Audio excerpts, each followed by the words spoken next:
আসসালামু আলাইকুম। আজকে দেখাচ্ছি আপনাদের দারুণ মজার পিঠা তৈরি। আমরা এখানে ১ কাপ চালের গুঁড়া এবং ৪ কাপ আটা দিয়েছি, ১ কাপ চিনি এবং স্বাদ মতো লবণ দিলাম। দিয়ে আমরা এখানে পাকা আম ব্লেন্ড করে রেখেছি, যে কোনো আম দিয়ে আপনারা করতে পারেন। তারপরে এই পিউরিটা দিয়ে আমরা একটু মাখাবো। তারপরে যদি প্রয়োজন হয় একটু পানি দেবো, দিয়ে এরকম একটা পুরোতে একটা ডো তৈরি করবো। তারপর তেলটা গরম করে আমরা একে একে পিঠা দিয়ে দেবো। পিঠাটা ভেসে উঠলে এক পাশ হয়ে গেলে উল্টে অপর পাশে ভেজে নেব। দুই পাশে লাল লাল কালার চলে আসলে আমরা এটি নামিয়ে রাখবো। এভাবে সবগুলো পিঠা তৈরি করে নেব। এই পিঠাটা খেতে অসম্ভব মজা, ছোটো থেকে বড় সবাই খুব পছন্দ করে। আশা করি এই রেসিপিটা আপনার বাসায় একবার হলেও ট্রাই করবেন। সবাই আমার চ্যানেলটি লাইক এবং শেয়ার দেবেন, সাবস্ক্রাইব করবেন এবং প্রিয়জনকে বেশি বেশি করে শেয়ার দেবেন। আমার চ্যানেলে সব রকম রান্নার রেসিপি রয়েছে, আশা করি দেখবেন। আর এভাবে খুব সহজেই এই মজার পিঠাটা তৈরি করা যায় এবং প্রিয়জনকে আপনারা এই রেসিপিটা খুব সহজে তৈরি করে খাওয়াতে পারবেন। খুবই মজার, আশা করি এই রেসিপিটা আপনারা একবার হলেও ট্রাই করবেন। দেখতে এটা যতটা সুন্দর, খেতে অসাধারণ হয়েছিল। দেখুন কতটা সুন্দর লাগছে এবং খেতে অসাধারণ। আশা করি এই রেসিপিটা আপনারা প্রিয়জনদের জন্য একদম হলো রেসিপিটা করে দেখাবেন এবং প্রিয়জনকে শেয়ার দেবেন। আসসালামু আলাইকুম। আজকে দেখাচ্ছি সবার প্রিয় এবং পছন্দের কেক বানানো। আজকে আম দিয়ে কেক বানাবো।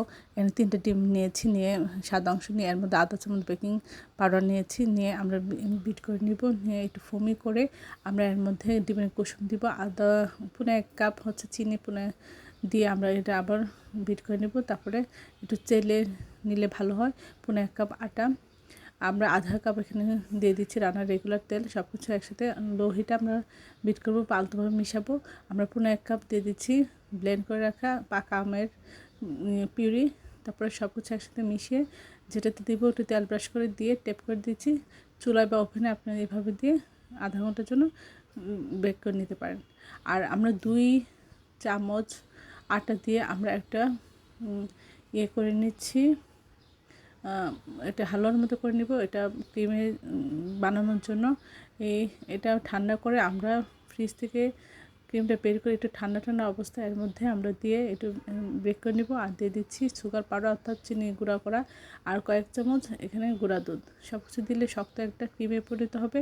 তারপরে আপনারা কেকটা চুলা থেকে বা ওভেন থেকে বের করে দেখবেন ঠিক আছে কি না, একটু চেক করে নেবেন। কাঠি দিয়ে যদি ক্লিন আসে তাহলে এটা বের করে নামিয়ে আমরা এর মধ্যে সুগার সিরাপ দিয়ে যে কোনো শেপে আমরা এটা ডেকোরেশন করে নেব। আপনারা যে কোনোভাবে ডেকোরেশন করার জন্য একটা পাইপিং ব্যাগে এভাবে নিয়ে গ্লাসের মধ্যে বসিয়ে পাইপিং ব্যাগে দিয়ে আমরা এভাবে তারপরে বিভিন্ন ডিজাইনে আমরা সাজিয়ে নিতে পারি, ডেকোরেশন করতে পারি। সবাই আমার চ্যানেলে লাইক এবং শেয়ার দেবেন, সাবস্ক্রাইব করবেন। আর এই ডেকোরেশন ছবিটা দেওয়া হয়নি, সব প্রিয়জনকে বেশি বেশি করে শেয়ার দেবেন। আর আমার চ্যানেলে সব রকম রান্নার রেসিপি রয়েছে, আশা করি দেখবেন এবং প্রিয়জনকে এবং ছেলে মেয়েকে একবার হলে এই মজাদার কেকটি বানিয়ে